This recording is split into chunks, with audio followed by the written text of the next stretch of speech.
Good morning, friends.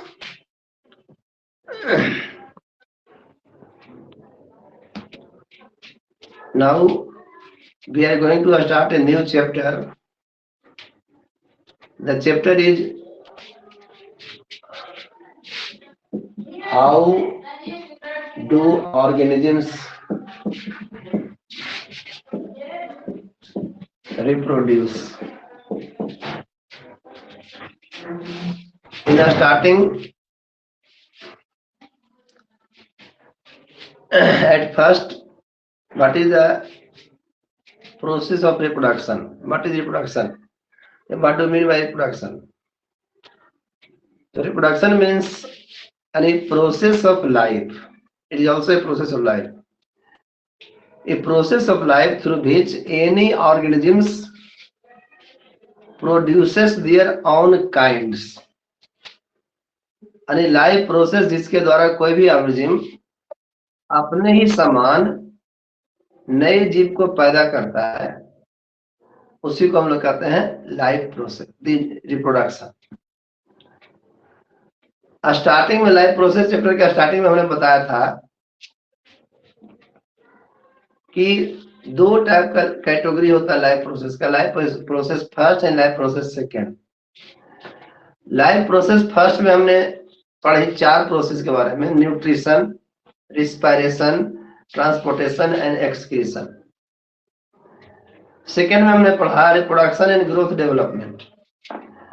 तो this is the second life process. Second life process का मतलब होता है जो प्रोसेस हमारे जिंदा रहने के लिए जरूरी नहीं है, इसके द्वारा हम जिंदा नहीं रह सकते। तो क्वेश्चन देता है यहाँ कि भाई we do spend our energy in the process of reproduction. जब हम जिंदा ही नहीं रह सकते तो अपना एनर्जी हम इस प्रोसेस में क्यों खर्च करें? क्योंकि every life process needs energy. कोई भी प्रोसेस को जब हम कंप्लीट करते हैं तो एनर्जी का उसमें रिक्वायरमेंट होता है। तो रिप्रोडक्शन भी एक प्रोसेस है, यहाँ भी एनर्जी का रिक्वायरमेंट है। तो इसके कारण हम रिप्रोडक्शन करें या ना करें, जिंदा रहेंगे, मरेंगे नहीं है। तो एनर्जी खर्च क्यों करें? Means what is the importance of reproduction? Reproduction का जरूरत क्यों है, क्यों जरूरी है? तो रिप्रोडक्शन 2-3 कारणों से जरूरी है। सबसे पहला हम कहें टू मेंटेन आवर एग्जिस्टेंस, और इसको कहते हैं कि हमारे बाद भी हमारे जैसा कोई रहे, हमारा खानदान चलता रहे, हमारा नाम चलता रहे, बोलचाल में कहते हैं। तो इसीलिए टू मेंटेन आवर एग्जिस्टेंस, यानी रिप्रोडक्शन प्रोसेस होगा तभी हमारा नाम रहेगा, हमारे बाद भी हमारे लोग रहेंगे, ये रिप्रोडक्शन प्रोसेस के द्वारा है, to maintain our existence. Second, for continuation of life on earth, earth पर लाइफ कंटिन्यू रहे, इसके लिए रिप्रोडक्शन प्रोसेस होता है। To increase the number of any individuals in any species, किसी भी स्पीसीज में इंडिविजुअल्स का नंबर रहे, इसके लिए हम रिप्रोडक्शन करते हैं। तो ये सब कारण है रिप्रोडक्शन का कि हम रिप्रोडक्शन करना चाहिए अपने एग्जिस्टेंस को मेंटेन करने के लिए। सेकेंड, लाइफ कंटिन्यू रहे अर्थ पर, इसके लिए, या to maintain the existence of life on earth. And third, to increase the number of any species in any population. This is the reason of reproduction. Then the next topic, do organisms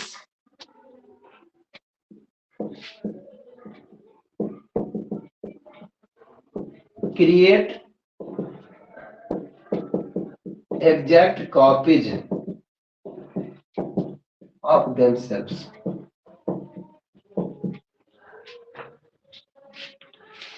क्या कोई भी organism exact copies send कर पैदा करता है, produce करता है exact copies? तो कोई भी ऑर्गेनिज्म एग्जैक्ट कॉपी प्रोड्यूस नहीं कर पाता है। इसका आंसर अगर एक वर्ड में रहेगा तो होगा नो। तो अब इसी में अगर क्वेश्चन जोड़ दिया जाए वाई, क्यों नहीं, तो देखिए यहां एक सेंटेंस याद रखिए हमेशा, the basic event of reproduction is कॉपिंग of DNA. यानी बेसिक इवेंट जो है डीएनए बनाना होता है, नहीं कि नया नया संतान बनाना नहीं होता। Basic event of reproduction is कॉपिंग of DNA. देखो आपके बुक में एनसीईआरटी बुक पढ़ोगे तो एक लाइन दिया है कि our blueprints are similar but body designs are dissimilar. यानी ब्लूप्रिंट्स मतलब क्या करोगे आप, तो ब्लूप्रिंट्स मतलब जिसको कहते हो आप बेसिक डिजाइन। जैसे कोई भी चीज को मान लो मिट्टी का आपको बनाना है स्टैचू, तो क्या करते हो, फ्रेम लेते हो, जैसे ईंट बनता है तो ईंट को एक फ्रेम में डालते हैं, मिट्टी को उस फ्रेम में वो आ जाता है। तो उसी तरह से कहो आप कि नेचर ने जिस फ्रेम में डाल करके आपके बॉडी को बनाया वही ब्लूप्रिंट हुआ।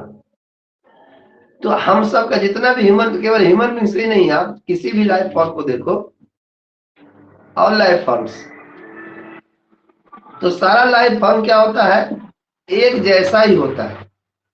अरे अलग अलग, जैसे मान लो मनुष्य को देखो तो उसका एक डिजाइन है,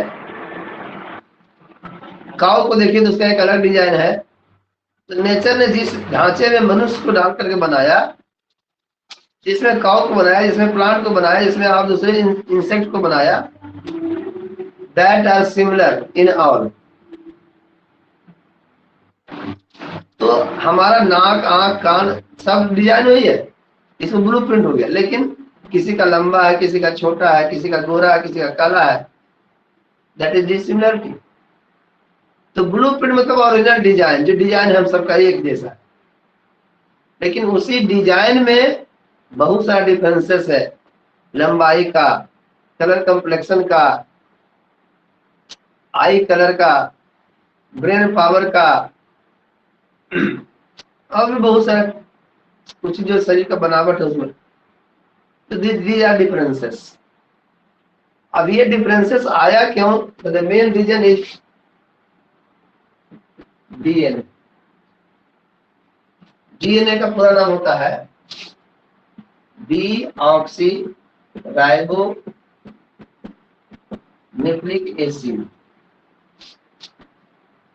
this is the main reason, means main motives, main function of DNA, the reproduction is copying of DNA।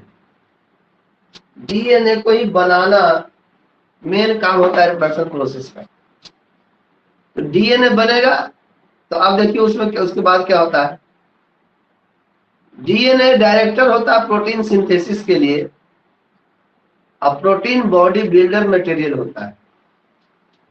ध्यान दीजिएगा, डीएनए डायरेक्टर होता है प्रोटीन सिंथेसिस का, प्रोटीन होता है बॉडी बिल्डर। तो अब क्या होता है, जब डीएनए जिस समय बनता है, कॉपिंग होता है DNA, if some inaccuracies is present, और डीएनए बनने में थोड़ा सा भी कहीं मिस हो गया तो एक माने थोड़ा सा अलग डीएनए बना, बहुत हल्का डीएनए बना, अलग अलग टाइप का, that gives a alter message, change message to protein synthesis, and due to this some alter proteins are made।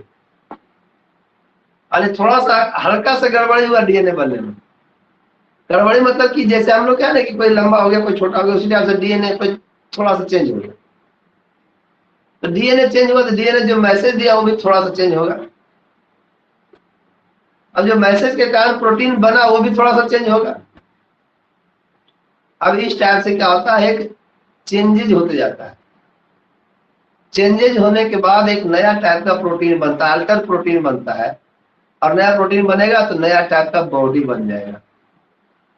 This is the main reason No organisms create exact copy of themselves. कोई भी organisms, क्योंकि जितना बार reproduction process होगा उतना बार DNA का कॉपिंग होगा और कुछ ना कुछ हल्का उसमें इनएक्यूरेट डीएनए बनेगा। and here inaccuracies is essential, ये थोड़ा सा गलती होना जरूरी है यहाँ। तो इनएक्यूरेट डीएनए बनेगा, इनएक्यूरेट मैसेज देगा, इनएक्यूरेट मैसेज देगा तो अलग प्रोटीन बनेगा, अलग प्रोटीन बनेगा तो अलग डीएनए बनेगा, समझिए। अब इसके बाद अब यहाँ कहता है what is the importance of DNA कॉपिंग। DNA copy का जरूरत क्या है, या क्या करता है, किसका फायदा क्या है। तो डीएनए कॉपिंग दो तीन कारणों से इंपॉर्टेंट है। पहला, DNA is the information source of living body. अब डीएनए जितना इंफॉर्मेशन डीएनए होता है लिविंग बॉडी में, सारा डीएनए के अंदर ही होता है। अभी आज के भाषा में आप कह सकते हो, जैसे मोबाइल में हम मेमोरी चिप यूज करते हैं, उसमें डिफरेंट आइटम्स डाउनलोड करके रखते हैं उसमें, तो नेचर का भी डाला हुआ मेमोरी चिप है डीएनए हमारे बॉडी में, और उसी मेमोरी चिप में नेचर ने सारा कैरेक्टर, सारा इंफॉर्मेशन डाउनलोड करके रखा है। तो DNA is the main information source of living body. सारा इंफॉर्मेशन डीएनए के अंदर है।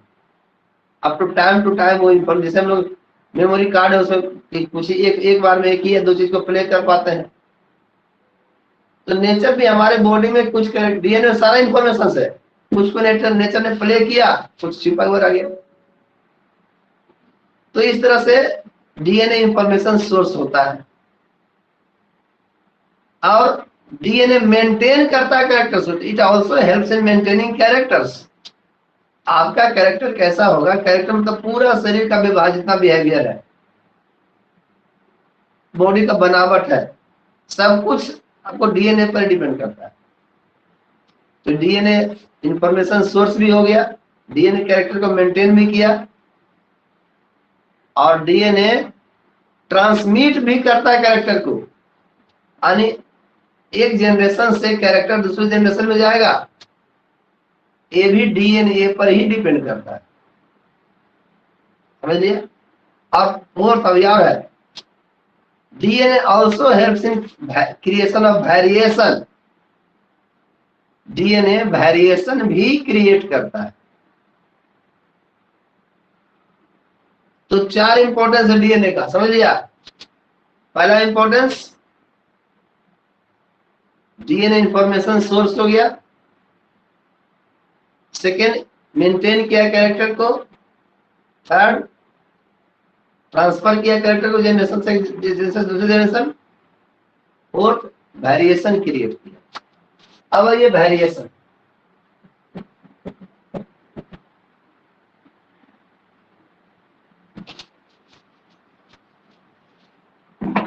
तो वेरिएशन मतलब changes in your body in respect to your parents, not only your for every organisms. किसी भी ऑर्गेनिम्स के बॉडी में जो चेंज हुआ, वो चेंज क्या, उसके माता पिता के कंपैरिजन में, माता पिता के कंपैरिजन में चेंजेस हुआ, वही चेंजेस कहलाता है वेरिएशन। या हम एक स्लाइड में बोले तो डेविएशन फ्रॉम मीन, यानी एवरेज से अलग होना। सब गोरा गोरा हो रहा है, कोई काला हो गया बीच में, ये सब काला काला हो रहा है, बीच में कोई गोरा हो गया। सब लंबा लंबा हो रहा है, बीच में कोई छोटा हो गया। This is variation. तो variation is of two types. One is continuous variation. Continuous means we have knowledge about changes, जो चेंज होने वाला है वो उसके बारे में हम जान रहे हैं। मीन्स बॉडी हाइट पक्का चेंज होगा ही होगा, ये हमको जानकारी है। स्किन कलर कम्प्लेक्शन चेंज होगा, ये हम जान रहे हैं हम लोग इसको। कोई भी जो नए बच्चा आ रहा है वो अपने माता पिता के रंग का नहीं हो सकता। या तो थोड़ा ज्यादा गोरा होगा, कम गोरा होगा, या थोड़ा सा अलग हो जाएगा, कुछ ना कुछ अलग होगा। लंबाई भी, ब्रेन पावर, ये सब हम जान रहे हैं कि इसमें चेंज होगा, ये कैपेसिटी चेंज होगा, ब्रेन पावर चेंज होगा, स्किन का कलर चेंज होगा, बॉडी हाइट चेंज होगा, फिंगर का स्ट्रक्चर चेंज होगा, मतलब फिंगर का लेंथ हाइट चेंज होगा, हम जान रहे हैं। This is continuous variation. लेकिन जो हम जानते नहीं है अचानक हो जाए, मीन्स किसी के हाथ में 6 अंगुली हो जाएगा बच्चे में, पहले से मालूम है कि अंगुली चेंज होने वाला है? नहीं मालूम। किसी का आंख का कलर नीला हो जाए या पीला हो जाए, नहीं मालूम है पहले से कि आंख में चेंज होने वाला नीला या पीला, या आंखें में चेंज होने वाला, ऐसा नहीं मालूम है। ये तो मालूम है कि शरीर का लंबाई बदलेगा, लेकिन ये नहीं मालूम है कि यदि हाथ का फिंगर का संख्या बदल जाएगा। ये नहीं मालूम है हमको कि किसी का जो हेयर का कलर है वो अलग हो जाएगा। पर्टिकुलर कैरेक्टर के बारे में हमको मालूम नहीं है कि which one is ready to change. तो दिस इज डिसकंटिन्यूअस, ये बराबर नहीं होता है। सब में हेयर का कलर काला हो रहा है, ये हम जान रहे, जनरल है, लेकिन किसी किसी में अलग हो गया। आइए हमको पहले से नहीं, ये नहीं मालूम, ये ध्यान, ये कभी नहीं ध्यान रहता है कि अगला बच्चा का बाल किसे जाएगा, इस पर कभी ध्यान नहीं जाता है। इसका कभी ध्यान नहीं जाता कि अगले बच्चे में हाथ में 6 उंगली हो जाएगा या 5 उंगली हो जाएगा, 4 उंगली होगा, इस पर ध्यान नहीं जाता है। तो जिस पर ध्यान नहीं जाता वो डिसकंटिन्यूअस हो गया, और जिस पर हम जानते हैं ध्यान जाते रहता है वो कंटिन्यूअस होता है। तो continuous variation is a continuous process, but discontinuous process, ये कभी कभी होता है। तो डिसकंटिन्यूअस वेरिएशन का एक और नाम देते हैं, म्यूटेशन कहते हैं उसको। म्यूटेशन आप लोगों को पढ़ना ही नहीं है, म्यूटेशन अलग प्रोसेस है, क्लास 12 में पढ़ना पड़ता है। Sudden changes in your body designs and your behaviour, उसको म्यूटेशन कहते हैं, sudden changes. Then what is the importance of variation? अब वेरिएशन क्यों जरूरी है? तो वेरिएशन भी 2-3 कारणों से जरूरी होता है। सबसे पहला, it provide us tolerance capacity against environment. हम जहां भी रह रहे हैं, जिस भी क्लाइमेटिक कंडीशंस को फेस कर रहे हैं, वहां लड़ने का ताकत वेरिएशंस के कारण ही आता है। वेरिएशन नहीं होगा तो लड़ने का ताकत नहीं आएगा। It helps in new changing, हमारे बॉडी में क्या नया चेंज आएगा वो वेरिएशन के कारण तय होता है। वेरिएशन ही उसको तय करता है कि क्या नया चेंज आएगा। Next, variation helps in evolutionary process. Evolution means पढ़ोगे, नेक्स्ट चैप्टर में पढ़ना, इवोल्यूशन एक topic, heredity and evolution chapter का नाम ही है, नेक्स्ट चैप्टर 9 का। वेरिएशन से आपको मिलता है क्या? Evolution. Evolution means developmental process from beginning, starting से कैसे कैसे ऑर्गेनिज्म डेवलप हुआ, उस प्रोसेस के बारे में जानकारी मिलता है उनको। अभी तक कैसे डेवलप हो रहा है, ये वेरिएशन के कारण ही होता है। Variation helps in developmental process. अगर सब एक ही जैसा रह जाता, वेरिएशन मतलब चेंज, तो अगर चेंज नहीं होता तो क्या होता? सोचिए आप, एक टीवी में ऐड देता था पहले, पता नहीं अब देता कि नहीं, ध्यान नहीं दिए हैं, कुकर का ऐड था, मम्मी तुम्हारे जैसी होती, नानी तुम्हारे जैसी होती, दादी तुम्हारे जैसी होती, तो क्या होता? अरे सब एक ही जैसा होता, वेरिएशन किसी में नहीं होता, चेंज नहीं होता, तो आप खुद सोच सकते हो क्या हो जाता। तो variation is helpful in developmental process, develop करने में वेरिएशन हेल्प करता है। तो दो क्वेश्चन आप याद रखिएगा हमेशा, importance of DNA कॉपिंग and importance of variation, इतना। अब हम लोग टॉपिक पढ़े मोड ऑफ रिप्रोडक्शन या टाइप ऑफ रिप्रोडक्शन।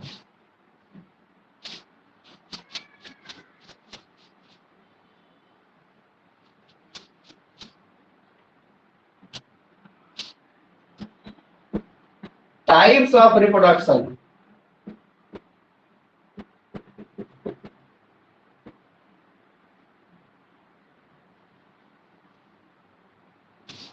तो रिप्रोडक्शन का दो टाइप होता है। क्या क्या हो गया?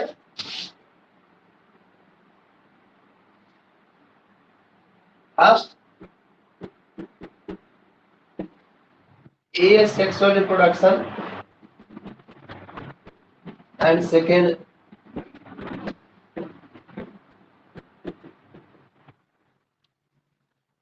Sexual reproduction. अब इसमें आपको डिफरेंशिएशन जानना है पहले। First single organisms, here two organisms,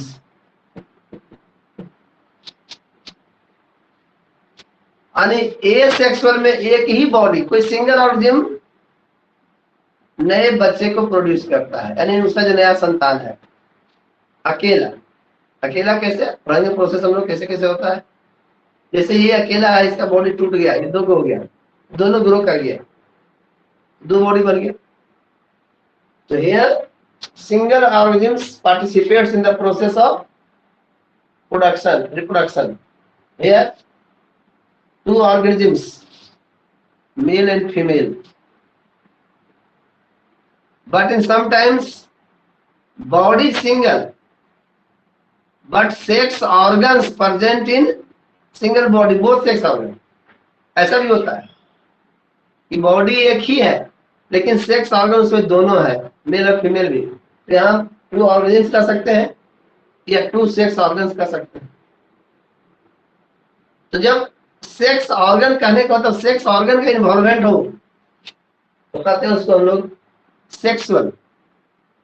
when sex organ is not involved then it is called asexual. नाम से लग रहा है, सेक्स ऑर्गन रहेगा, सेक्स ऑर्गन नहीं रहेगा। Second, no gametes, here gametes for them। Gametes means you can say in common language sperm and ovum। तो gametes जब बने ही नहीं, जब सेक्स ऑर्गन नहीं हो तो गैमेट्स नहीं बनेगा। तो बिना गैमेट्स का अगर रिप्रोडक्शन होता है तो कहलाता है एसेक्सुअल, और गैमेट्स के द्वारा रिप्रोडक्शन होता है तो कहलाता है सेक्सुअल। तो गैमेट्स दो टाइप का होता है, male and female gamete. Male gamete sperm कहलाता है ह्यूमन बॉडी में, और फीमेल गैमेट को ओवम कहते हैं। तो स्पर्म एंड ओवम होता है। अब इसी में गैमेट जो होता है तो फ्यूजन होता है गैमेट का, मेल फीमेल का। यहाँ थर्ड पॉइंट देख सकते हैं, नो फ्यूजन ऑफ गैमेट्स। यहाँ कहते हैं फ्यूजन ऑफ गैमेट्स। एक ही पॉइंट को दो भाग में बांट सकते हैं। एक पॉइंट लिखा गया gametes not present, gametes present. Fusion of gametes not occurs, fusion of gametes occurs. दो हो गया। नेक्स्ट कह सकते हैं हम थर्ड पॉइंट,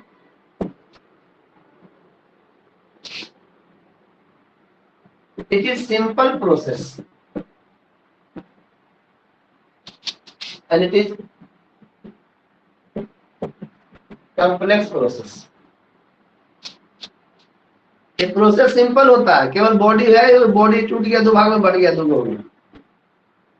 लेकिन इसमें कई प्रोसेस पढ़ेंगे आगे चैप्टर में, क्या क्या प्रोसेस होता है। पहले गैमेट फॉर्मेशन होगा, गैमेट फ्यूजन होगा, फिर कंसीविंग होगा, इम्प्लांटेशन, बहुत सारे प्रोसेस होगा। तो होता है सेक्सुअल प्रोसेस में कॉम्प्लेक्स प्रोसेस और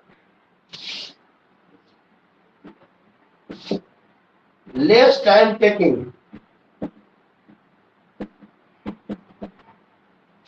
ये होता है मोर टाइम टेकर, क्योंकि प्रोसेस क्या है, सिंपल है, तो समय भी कम लगेगा पूरा होने में। लेकिन जब प्रोसेस बड़ा है, लंबा है, तो पूरा करने में समय भी ज्यादा लगेगा कि नहीं लगेगा। इसलिए कहते हैं इसको मोर टाइम टेकर हो गया, ये हो गया less time taker. Okay, then produced organisms are always similar to their producer। यहां लिखेंगे हम produced progenies are always different to their parents। देखो यहाँ गौर कीजिएगा बात पर, लाइन पर, दोनों पर। यह है, इसमें हम प्रोड्यूसर शब्द का प्रयोग करते हैं, माता पिता नहीं होता है। यहाँ सिर्फ हुआ प्रोड्यूस करने वाला, तो जो प्रोड्यूस करने वाला प्रोड्यूस ऑर्गेनिज्म, सब वहां जो ऑर्गेनिज्म बनता है उसको भी वहां कोई नाम देते हैं, इसलिए वो ऑर्गेनिज्म से कहेंगे। यहाँ उसको संतान कहते हैं। प्रोगेनिज मीन्स संतान, यानी जिसका माता पिता होता है संतान होता है। जो माता पिता है नहीं, जो है जो एक ही है, तो संतान में नहीं होगा। प्रोड्यूस ऑर्गेनिज्म, हाँ अब ये तो होगा। जो ऑर्गेनिज्म नया जन्म लेता है, पैदा होता है, वो पैदा करने वाले के जैसा ही होता है, यानी 100%, 100 तो नहीं कर सकते, 99.9% ये एक ही जैसा होता है। जिससे पैदा किया, चूंकि एक ही बॉडी टूट के दो भाग में बटा, तो दोनों क्या रहेगा।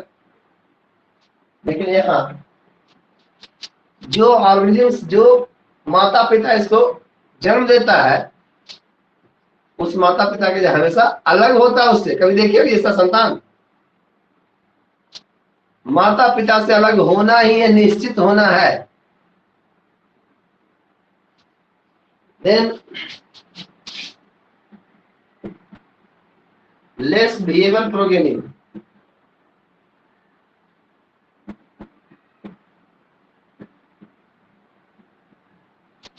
यहाँ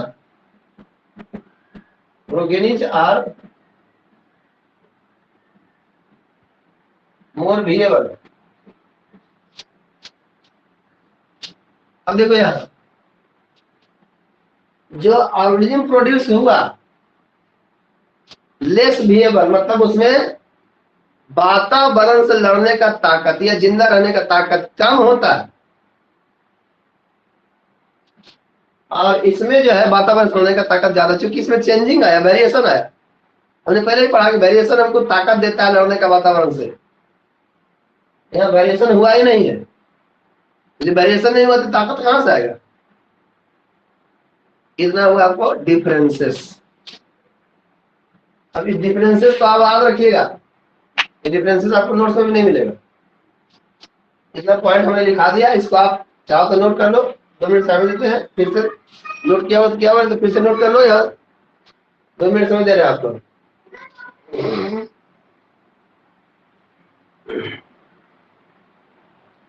डिफरेंसेस आपको नोट्स में भी नहीं मिलेगा, और जरूरी है भी। कभी 2 पॉइंट, कभी 3 पॉइंट, कभी 4 पॉइंट, इससे पूछते रहता है डिफरेंसेस।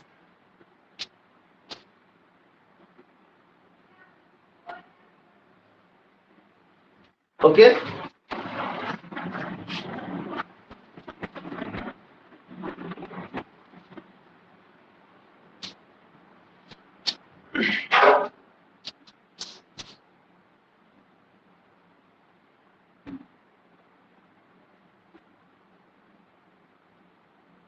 एट लास्ट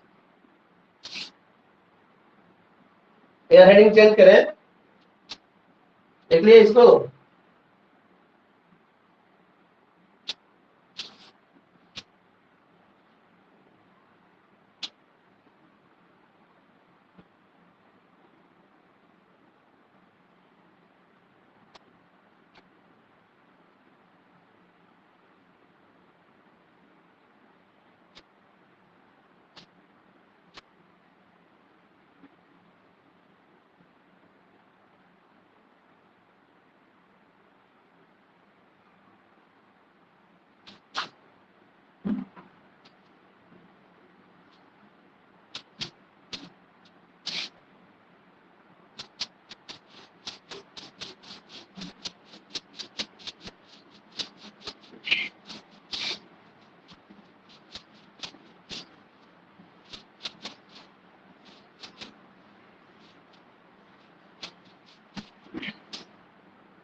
यहाँ है mode of as sexual reproduction. As sexual reproduction कैसे होता है, प्रोसेस का नाम लेते हैं, प्रोसेस का डिटेल्स करेंगे कल से। पहला प्रोसेस हो गया फिशन, सेकेंड होता है फ्रेगमेंटेशन, थर्ड होता है रीजनरेशन, फोर्थ होता है बडिंग, फिफ्थ होता है स्पोर फॉर्मेशन, और सिक्स्थ होता है वेजिटेटिव प्रोपेगेशन।